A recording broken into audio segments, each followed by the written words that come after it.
আমি জীবনে একবার, আমি প্রায় বলি, আমার পুরা পড়ালেখার জীবনে আমি একবার শুধু আমার আব্বারে বলছিলাম যে আব্বা আমি এই মাদ্রাসায়, একটা মাদ্রাসার ব্যাপারে আর কি, আব্বা আমি এই মাদ্রাসা পড়তাম না, শুধু আমার আরেকটা মাদ্রাসা ভর্তি করা, এ কথা আমি কইছিলাম শুধু।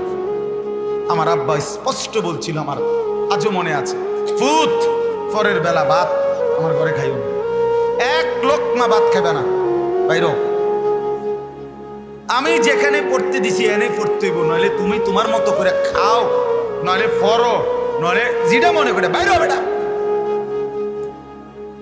চোখের পানি ফেলতে ফেলতে মাদ্রাসাতেই ফিরে গেছি, বুঝছি এই বাপ বড় শক্ত, বাদ দিবে না।